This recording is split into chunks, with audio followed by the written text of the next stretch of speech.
So, we're going to cover a lot of ground today, and we want to make this very focused on this idea of building better sales managers. And in fact, a way that we're seeing evolve as even a better way, we think, and more engaging way to do that, leveraging this collaborative platform.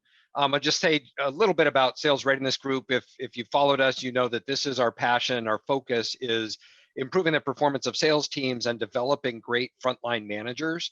And so today what we're going to do is leverage and talk about some of that curriculum, and then how to really get that in a way that sales managers can absorb, can take in that content and also apply and change behaviors, which is really the outcome we're looking for. So we're going to talk a little bit about what those skills are that lead to revenue improvement, some of the research we've done, talk about some of the challenges that get in the way, and then how that's even evolved in the new normal, some of the things we're seeing. And then we'll show you a few of the options and things that we're seeing emerging these days about how to train and engage given today's environment. David, we're excited to jump in the research. I'll cover that briefly, but I know we're seeing a lot of this from our clients. What kind of messages are you hearing about training sales managers and why that's so challenging? Yeah, I mean, obviously COVID is an 800-pound gorilla, right? So you have the challenge, and we're going to talk a lot about these issues that, for a lot of reasons that we'll get into, training frontline managers is often like an area that's forgotten in organizations. And you kind of have maybe a lack of focus by the sales organizations on training their frontline managers. And now when you have to manage remotely, some of those skills are just more important than ever. Absolutely. And I'll say, being on dozens and dozens of sales calls and hearing what's going on, people are realizing that they need to invest in their frontline managers. And it's really been a rally cry. I think it's been evolving over the last few years, but no time more important than now for some of the reasons we'll talk about. So let's go ahead and jump in. We've done a lot of research in this area and really looking at sales management practices. And one of the things we did working with Selling Power was a survey of about 400 organizations over the past couple of years, and trying to get an idea of how were those teams performing, and then what were they doing differently from a sales management perspective, right, that we could ascertain. So, when we looked at all of the responses, when we asked the question, well, how are they doing relative to quota, we lumped them into low performing, average performing, and high, what we called high impact, those that were hitting 75% or more of quota. And that was about 20% of our audience, if you see on the right side, or of the respondents. So what we wanted to do is really then look at, well, what was different about those high impact groups, those 20%, that we could extrapolate, right, and pull into training. And maybe not surprising, but there was a very strong correlation with what we would consider foundational sales management practices. So in other words, they were doing more coaching, and they were able to engage at a different level. They were actually spending time developing their managers as coaches, and they were spending more time coaching. They were better at setting and managing expectations, and typically had a process for doing that. They were using some sort of behavioral-based recruiting and interviewing techniques. So they were training their managers to hire on behaviors, not on pedigree or resume. And then trust and respect, which is really interesting, has to really do with the leadership, right? So how are they leading? How are they motivating? And those organizations that they felt their managers did a better job gaining trust and respect tended to be higher performing than others. And then the final piece was just on training investment. And maybe not surprising, but they were doing a better job and investing more in developing their managers. It wasn't an afterthought, but they were developing them as a competency area and helping them build their own skills as sales coaches and leaders. David, I know you've looked at this as well, but any other comments on these areas, or some of the things we've seen emerging? Yeah, well, I would just say, first of all, if you want to download a copy of this report, it's on our website in the resource section. And I'd encourage you to download it and read the data. What it really hit home for me is that, it's just kind of intuitive. A lot of companies understand these are important areas, but they're systematically underinvesting in management training. And that was, to me, one big takeaway. I think many of the skills that are important to a manager, are really get down to the people management areas like coaching, managing performance, and recruiting and hiring. Those were really, the first three you have listed here. Those were just, the highlight of this report. Those are just such foundational skills. Absolutely. And, I'll add one kind of editorial comment, which is I think there's a lot of discussion about coaching in the industry, but people don't always think about what it really takes to build a better manager. So coaching often is how to coach a deal or how to coach a sales process that they were just trained on, but not really how to take responsibility for building a collaborative coaching plan and adopting that coaching mindset. And in fact, managing gaps in performance when there are. I mean, that's different than coaching a skill or a deal. So I think there's a lot more to that that often gets missed when we just try to put it all under sales coaching. And I think our survey and the data in here really supports that. So when we look at building those sales managers, we want to look at why, right? What's the outcome or what's the benefit? And when we look at this, we think that there's certain skills that will help improve the performance of the team. And in fact, as we shared, there's a strong correlation between building those skills and the performance. So at the top, certainly is accelerating and improving the sales performance. So what can the manager do, right, to enable? And then there are other things, around how are they managing the pipeline and forecasting, which, is so critical these days, especially if it's publicly held or a fast growing company. Are they applying discipline to that and sales management practices to improve that pipeline and get rid of the bloat? How are they hiring and bringing on new people and ramping them up? How are they training and improving and coaching those skills? How are they motivating and addressing attitude issues? And ultimately, how are they executing on a sales vision for their team that is in alignment with the organizational vision? And oftentimes managers don't really even think about the fact that they're running a little business, right, with 6, 8, 10 people, and they're responsible for executing on that. And they should have a vision that talks about the strategies, tactics, and goals that they're trying to accomplish, right, that supports the organizational vision. So this really brings it up a level. I know you've looked at these quite closely as well and working with our clients, David. What are some of the ones you see jump out as challenges and outcomes they're trying to improve? Well, let's go to the poll. I mean, I want to ask our members, our audience, that very same question. I mean, for me, it really comes down to improving the selling skills of the team members. That's always like a really important area. But what I'd like you guys to do is kind of share with us your top three. What are the top three areas that you want, areas of improvement for your managers? So if you're a manager participating, speak for yourself, but if you're in a training role or a leadership role, what I'm really curious to see is how you view your managers and what are the big areas for improvement. Yeah, this is going to be fascinating, David. And I see some of the results coming in. We'll publish this shortly, but I think what's underlying this is a question that we ask a lot, which is, so you say you want to train your sales managers. Why? Why do you do that? Other than it feels good, or somebody said, yeah, we should invest in our managers, but what are you trying to accomplish, right? Do you have a gap in performance? Maybe you have an attrition problem, and that can be tied back to motivation and engagement. Maybe they're not aligned with the sales vision. So we always like to ask, what's going to be different as a result of the training? And I think we're starting to see a really interesting cross section here. And I'll go ahead. I'll give you just a few more seconds, and then I'll publish this. But yeah, we really want to start with the end in mind, right? And think about what it is we're trying to accomplish. And so when we look at this, and I'll go ahead and share the results, the top response here, and not surprising, is they want to accelerate sales performance, right? We want to improve that. We want the team to sell, and arguably, if we do the other things, it'll help support that. But there's some other breakouts here as well, helping to improve the selling skills, executing on the sales vision. I don't know, David, when you look at this breakdown, I mean, it's pretty evenly distributed, and all of these things end up, I think, being important. But any surprises or comments here? Well, I'd say it's human nature to say we want to improve sales performance, right? But then the next question is, how do you do that? And our perspective is that if you start by training and creating a better manager, that will create better sales results. And that's what we're going to talk about the next couple slides, actually. So what, Ray, so that was great input. I'm not surprised by, the responses from our participants today. We have a very smart group, and that's exactly what we hear from our clients.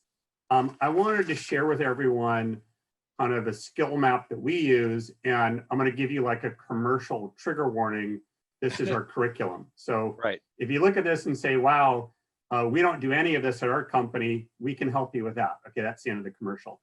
So, to me, when I kind of net out, this is like the skill map of how you develop a frontline sales manager. If I had to net it out, I would say the first column is you got to hire great people on your team, right? So you could be the best manager in the world, but if you don't have great players on your team, you're not going to win a lot of games. Then you have to manage them. And that gets into setting performance expectations, holding people accountable. Pipeline management is its own thing that involves deal coaching and how to manage a pipeline, how to clean up a bloated pipeline. So that's just clearly a foundational skill that any sales manager has to have. You have to coach your team.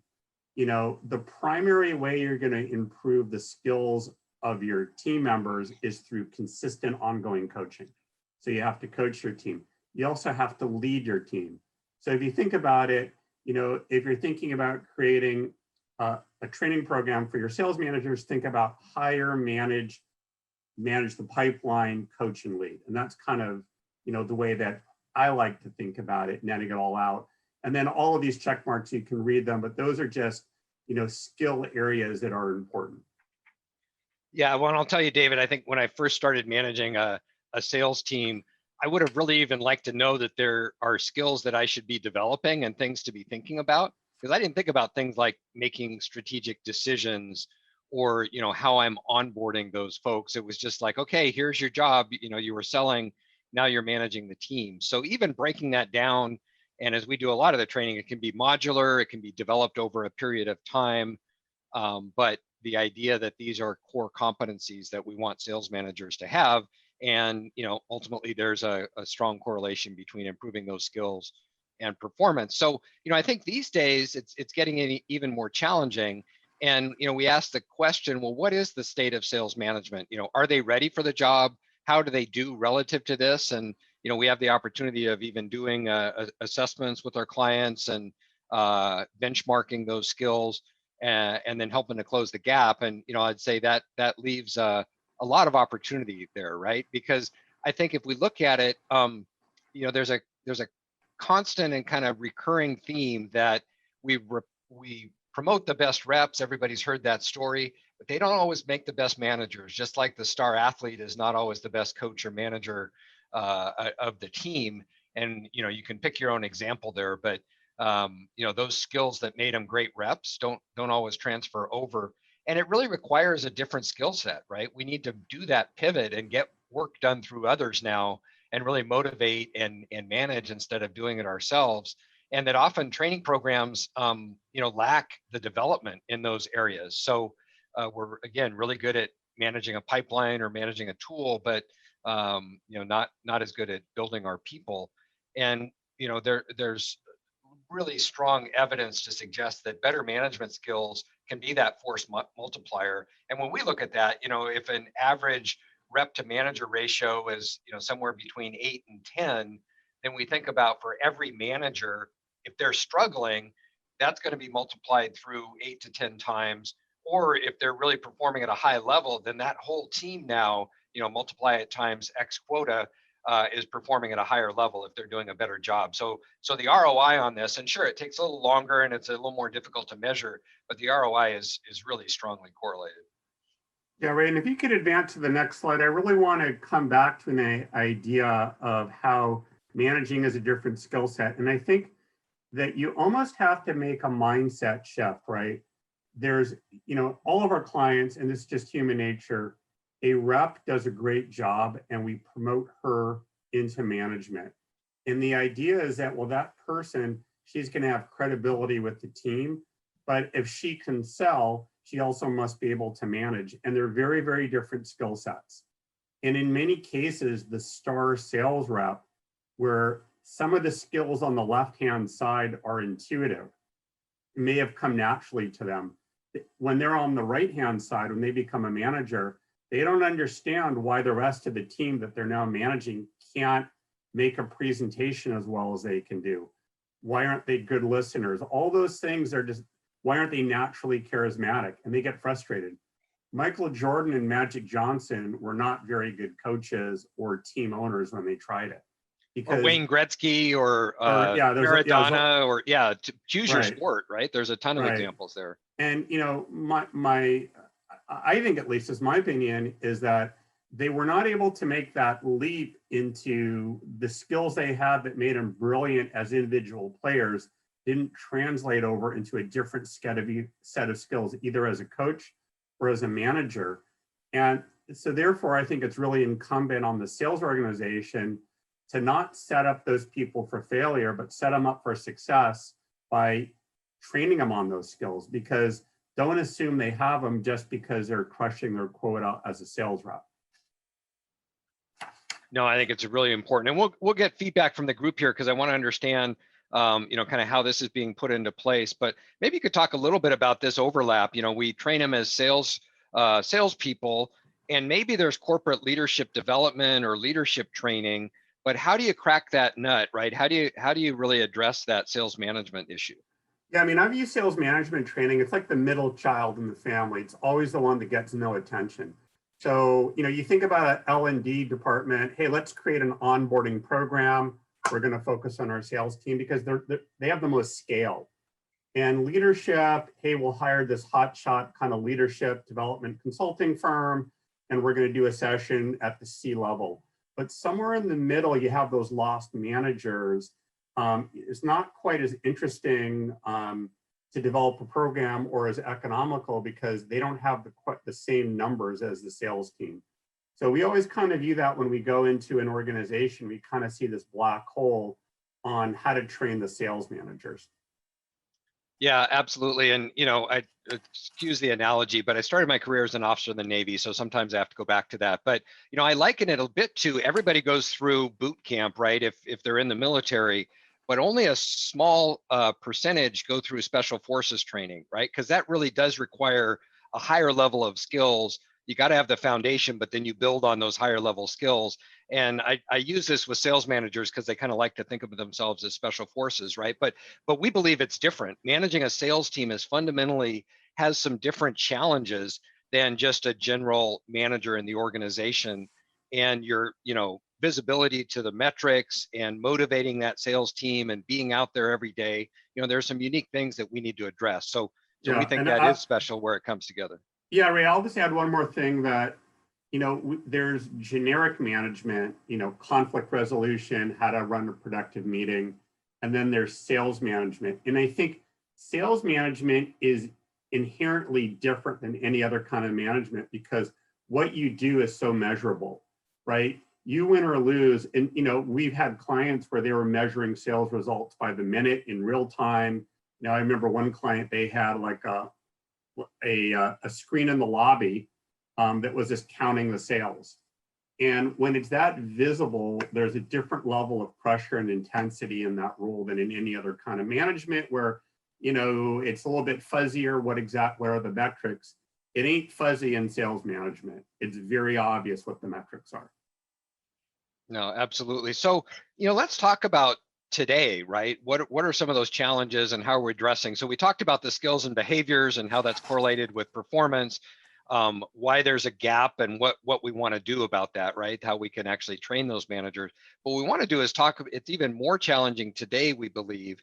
And then we're going to get into, and we'll show you some examples of some things we're having great success and we feel very passionate about how you can actually help to develop those managers, right? To close those gaps. But, one of the things we like to do is get input from the group. And so what I'd love to do is let's get some more interaction here. If you could open up your chat and ideally set it to all panelists and attendees on that drop down, and just help us answer the question, what are some of your sales managers' most significant challenges today? So what are some of the things that are different that they're struggling with? And I'd love to hear from our audience, if you don't mind sharing, what what's different today in December of 2020 as we've survived this year that you're seeing your managers, and we'll talk about how they're overcoming that, but love to hear what the audience says here, Dave. Yeah, I wouldn't be surprised if COVID rears its ugly head somewhere in these chats, but we'll see. Yep. Yeah, Lauren comments, and we'll get back to this because I think it's really important, which is you got to engage your employees, right, in a virtual model. So you've got to do that just like we're selling differently. We've got to manage differently. I like Joseph. I mean, salesman disappointment. I don't know if that's because of the challenges of selling virtually or depending on your industry, the economy, but we're definitely seeing a lot of that. Yeah, absolutely. And Rain mentions, connecting and holding teams accountable when they're not out there face to face, right? We can't go right along with them for a whole day and really bond and see how things are going. We're probably popping in and out of meetings, and that can be challenging, by itself. But especially when we've set some metrics, but they may or may not be achievable given, the current economic situation. Yeah, Ingrid is really raising a real foundational issue. We see a lot of this challenge between service and sales, and how do you achieve that balance? And then with a COVID twist on that, I can really appreciate that challenge. Sure, yeah, and we've got to kind of take care of our current base, right? But at the same time expand and grow. So I think these are some pretty consistent themes that we're hearing. I think is it Celeste mentions developing new ways to engage prospects virtually. So now we've got to learn new skills. And Joseph mentions also lack of wellness in some markets. So I think, yeah, we're either closed down or, we have real challenges with putting people out into the field. Yeah, and then obviously we have morale issues. Again, really depends on the industry. It's very, very challenging now to keep morale both at the rep level and the manager level. There's no question about it. And Ray, maybe we should move on. I think we're getting fantastic input. Once again, a very knowledgeable group of participants. And, the issues that you guys are raising, we hear that a lot from our clients as well. So I really appreciate the input. And these are just common themes that we hear quite a bit. Yeah, and I'll say, having trained thousands of people this year, mostly virtually, as well as engaging in hundreds and hundreds of sales meetings. These are some of the things we're hearing, right? Which is there's an added change to working remotely, and that's a whole webinar in and of itself, right? But we've got unique personal challenges going on. We've got maybe kids being schooled at home. We've got multiple spouses trying to balance bandwidth and time, to coordinate their, as well as just understanding what their schedules are and connecting with the clients. I think there's a heightened need to demonstrate empathy. So build that trust when we can't shake a hand or break bread or, be there in person. But I think we need to even be better at thinking through, well, where is that person, personally and professionally, what's going on in their world? Some of our clients are having their best year ever, and some, are worried about their jobs and their businesses are really struggling. So I think we really need to be able to understand and demonstrate that empathy. And as several people mentioned in the chat, we've got new skills. So there's a need to develop virtual selling skills, to maybe prospect differently, to even our sales call model may be changing given that. So, I think we're trying to change the way our reps are dealing with that and help them be more effective. And then we're managing in a very uncertain time. So, what was the target last quarter may be changing quarter by quarter, and holding people accountable for last year's metrics, may not be appropriate, or last quarter's metrics even. So we need to be a little bit more nimble, a little bit more flexible on that as well. So let's talk about, one of the things we're seeing is also opportunity. I always like to think about the positive side, but the opportunity, things like coaching and coaching remotely or virtually, there may be more opportunities there. David, maybe you could talk us through this. What are some of the things you're seeing with the opportunity to coach when we can't be out in the field? Well, one of the big challenges, we do a lot of webinars on coaching, and one of the big challenges we hear a lot in doing those webinars and in talking to our clients is, I don't have time to do coaching, or it may be, logistically, I can't coach because my team is so distributed. I have a very limited amount of face time with rep. What we're hearing a lot now is, with calls now being primarily done via Zoom, although that's not the case in every industry and every geography, but certainly many more calls are being done virtually now than they were a year ago. You have a lot of new opportunities to do coaching as a manager. You can get on Zoom calls right before a virtual call and do pre-call coaching. You can hop onto a virtual meeting that, if it was an in-person meeting, you couldn't do before. Listening to call recordings. We had an internal coaching session last week. We were listening to a bunch of call recordings, super productive way of doing coaching. I was listening to some calls at almost double speed. So it sounds funny, but you can get to the call quickly and really, focus on a couple of key themes. One challenge is really, if you can't be on the call, is how to do coaching after the call's already happened. And, virtual gives you a lot of creative ways to do sales simulations, role plays, and other practices, whether it's over Zoom or Teams that, maybe you couldn't do quite as effectively just in a normal phone call. So while COVID has made selling more challenging for some, in some areas, it's opened up new opportunities, particularly in coaching. Yeah, absolutely. And I think we should think about how do we build that in, or how do we encourage and take advantage. But you're right. I don't buy the excuse that, well, I can't ride along, or I can't visit them, so I can't coach. And in some ways, it's really opened up the opportunity even to expand that. So let's look at, and David, maybe you could walk us through kind of where we've come, and then where we're headed here in terms of how do we actually develop the managers. Yeah, and so I just kind of wanted to share with you kind of our experiences with various training modalities. And Ray, if you could advance the slide, and then Ray, you're going to talk about kind of this new hybrid modality that we're getting a lot of success with. So obviously everyone's familiar with e-learning, and what we found is that while e-learning has incredible scalability, people get really excited about it because it's so scalable. It's asynchronous, obviously. So in our experience, we use it for pre-workshop assignments. We use it, pre-training. We use it for reinforcement. But generally, most reps and managers, they're not huge fans of e-learning only programs. We found that completion rates tend to be low. And I think our experience is consistent with, throughout the industry and throughout, L&D departments. And what we found is that when you actually talk to the managers, humans want collaboration, they're social, right? So when you move to the middle column, instructor-led training, and now it's almost exclusively virtual instructor-led training, obviously it has the advantage of a live facilitator and peer-to-peer learning and that collaboration that people crave. The problem is that it's not particularly scalable. So some of the things that attracted sales teams to e-learning, don't apply to either a live classroom setting or a virtual classroom setting, which is scalability.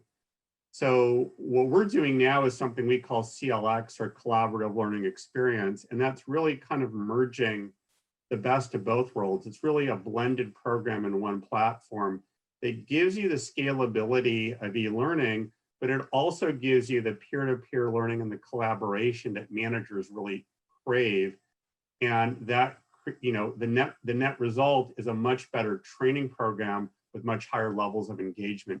And Ray, why don't you just on the next slide kind of explain exactly what do we mean by our collaborative learning experience? Yeah, absolutely. And I'll just add on the CLX column.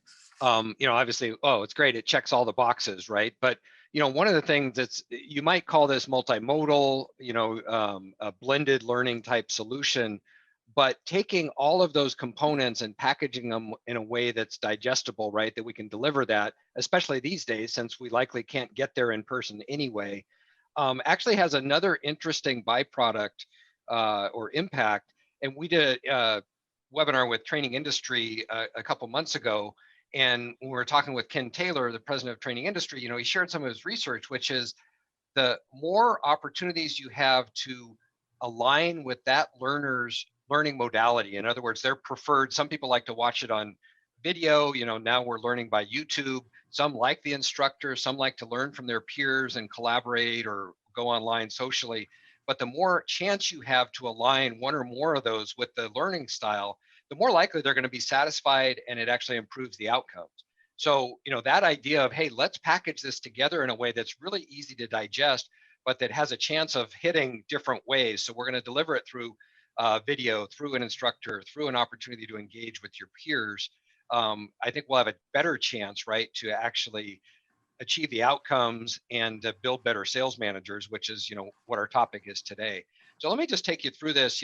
We have this idea of, we've got micro learning, whether that's videos, we've got content, blogs, things that they can consume and be able to understand the content, but then applying it, right? So as soon as possible, applying it to real work, day in the life or work in progress.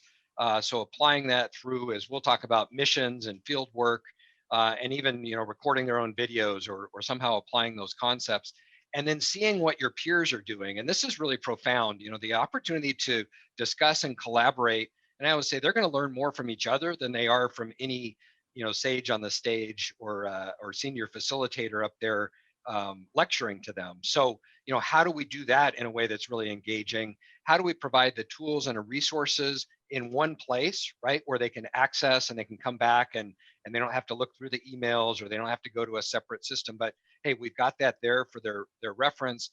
And then, again, this idea of leaderboards and gamification, which we'll touch on, but giving them an incentive and also a progress report as they go through to actually complete and do the work and engage. And even though, you think, oh, are they really that interested?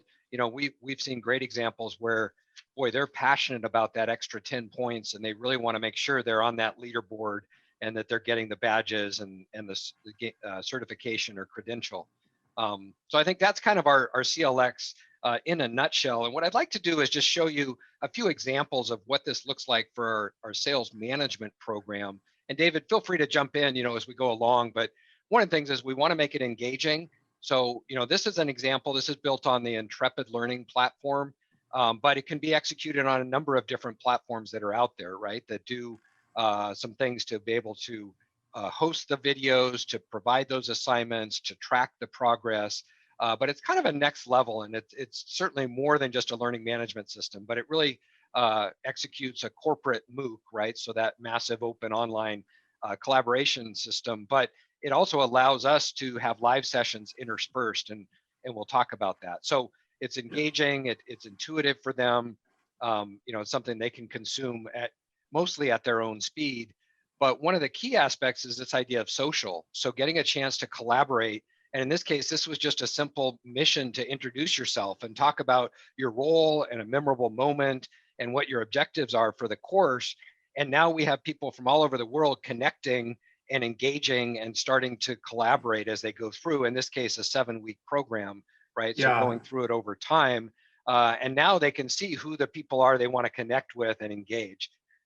Yeah, and I was just going to add that, to me, this is really the differentiator, that what you're seeing here is this has the scalability of e-learning, but it also has that collaboration of in-person or face-to-face that people crave. And I think that if you don't include the collaboration element, whatever program you're rolling out is not going to be long-term that successful. Because ultimately, you're not satisfying something that people want, which is they want to talk to their peers and learn from their peers.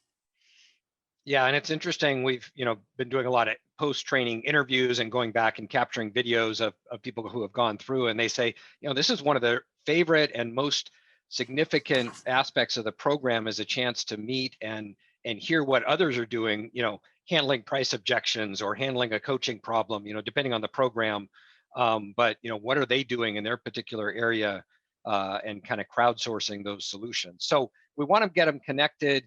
And then, each area of content has the opportunity, and you'll see kind of these orange bars, which we call accordions, right? So that's where we might have a couple of videos, an article, or a content tile, and then some sort of assignment or mission associated with that. You see the Ask the Expert, so they can always log in or lean in on that and collaborate with each other. but it breaks it down into these bite-sized chunks. And, we're talking 1 to 2 hours a week, so it's not a huge lift, but they can go through the videos on their own, 3 to 5 minutes each for the particular content, but then apply it to their own situations. And even we've recorded these voice of the seller, right, videos. So having others within the organization share an experience about how they've used that content or how they're applying it. And again, it brings it to life in a very different way. So having a place for, and you can see across the top, different content. So by week, we kind of drip this out. They get a new module, if you will. They can go through that, and then they can collaborate on the assignments as they go. So one of the other things that's core to our program is the idea to actually have some live interaction. So, and I think MOOCs, when they first came out, got a little bit of a bad rap because the completion rate was extremely low, right? You could put it out to the masses, but they were, getting less than 10% of the people actually completing them. But we found that having a live session available, and whether they're mandatory or not, kind of depending on the group size and the organizational culture, but having an opportunity to do an assignment like this coaching activity profile and then come back together and comment on that. Let's talk about experiences you've had with a good coach or a bad coach. Let's talk about your own profile. What things do you feel like you do well or you struggle? So again, there's a chance to really lean in. It's a little bit like a professor office hour, but they're asking the expert, they're hearing from their peers, and they're bringing that content to life. This is just an example of, we use Zoom, but we also use Teams. We've used Adobe, whatever that platform is, but, make those really engaging and fun. Yeah, and Ray, I would add that, if you're rolling out your own program and you have video assets, I would pretty much make it mandatory that you have some form of Zoom follow-up or periodic Zoom check-ins as a group. And you could do this on your own. But what we found is that you have dramatically more participation and engagement. It also helps with accountability.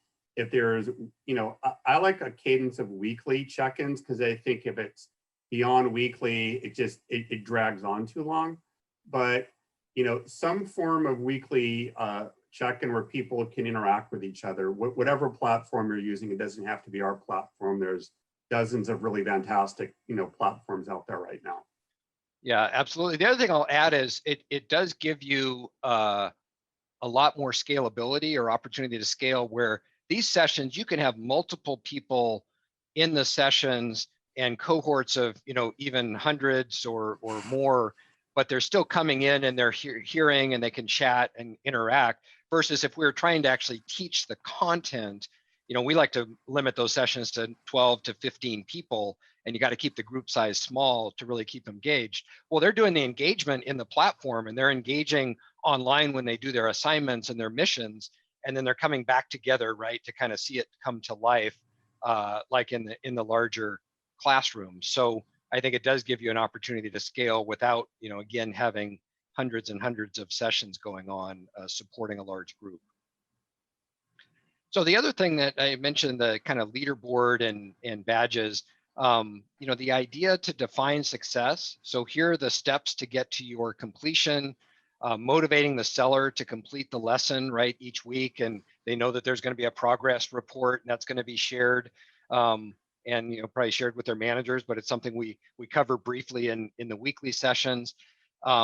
This is an example of actually our sales training curriculum, but you can see they get badges for each module. So developing needs, gaining commitment, managing feedback, planning the call. So these aren't necessarily in order, but each time they complete those activities and earn those points, they get a mini badge along the way. And then at the completion, they'll complete the program, and we'll talk about that. But again, every time they're doing an activity, whether it's watching a video or doing an assignment, it's tracking the progress. And this was a game changer for us. I mean, just seeing how they were relative to their peers, being able to recognize those who are really excelling, and seeing what the end game looks like, so that we know what the completion actually results in. And at the end of the program, the opportunity to create and publish a badge. So we work with Credly. It's a third party, Acclaim is the company, but Credly that allows you to provide a third party verification. And it says basically this participant has met these criteria, however those have been defined, and that you can put that badge on your LinkedIn, you can share it with your peers. It really increases the value of the training and the motivation to complete.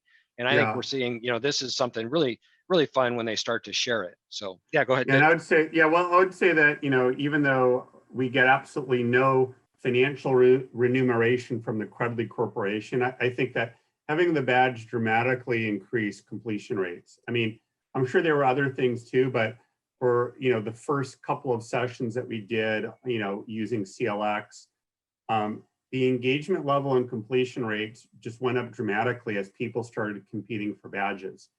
And salespeople are competitive. They want to check every box. They want to get the highest points on the leaderboard. And I think if you're designing any kind of training program, having some kind of badge at the end of the road can make a very, very big difference. And I know that, Ray, on the next slide, you have kind of some satisfaction scores that kind of back up this idea here. Yeah, absolutely. And the other thing I'd add, and this just shows the coaching badge, but you could have one for the whole high impact sales management, depending on how you've defined that. It also shows you're investing in your managers.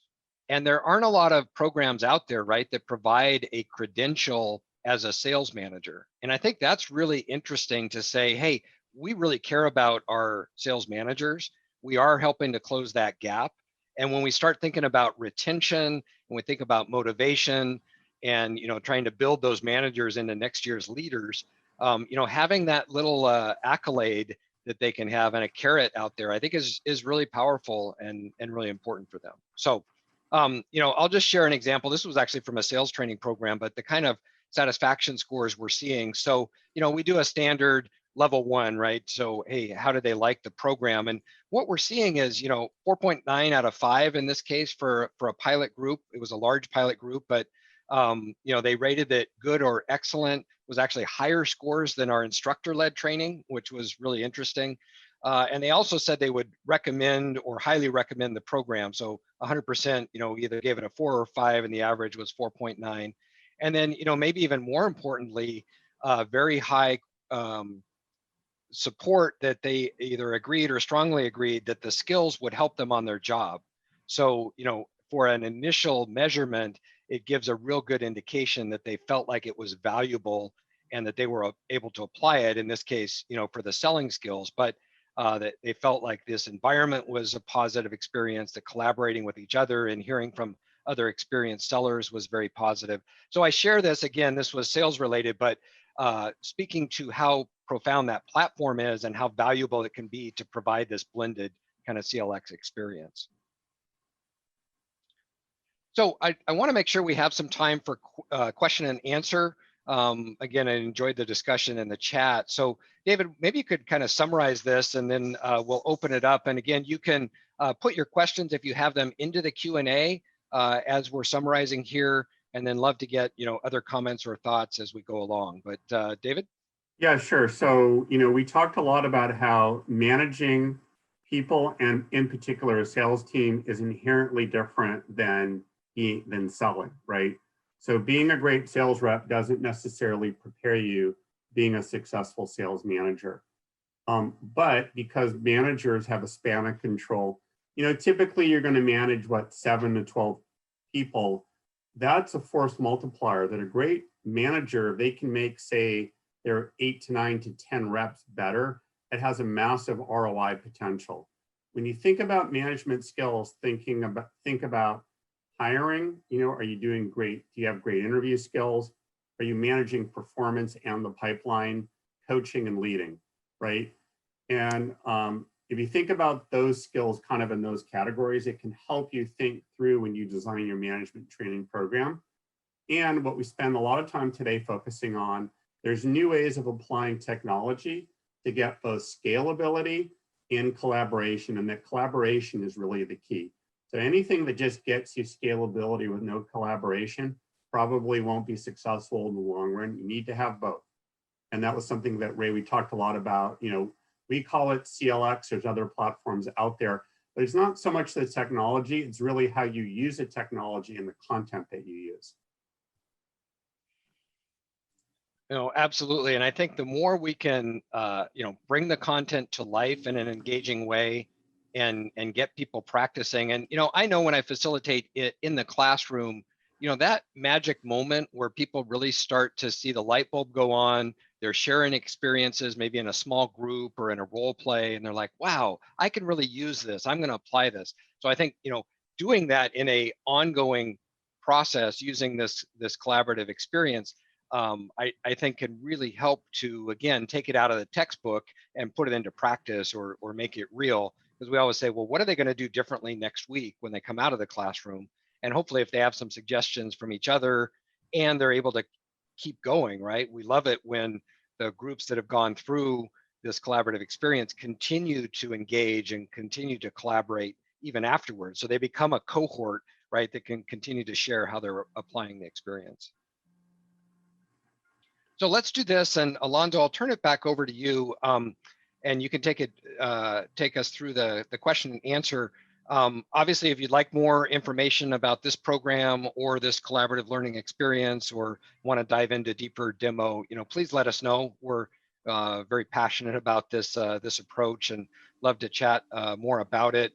We can certainly share other experiences. This was from an in-person classroom, but this quote from Metagenics about how it really empowered their team to make quota, and ultimately that's what we're looking for. So Alonso, I'll turn it back over to you, and love to see what kind of questions we have.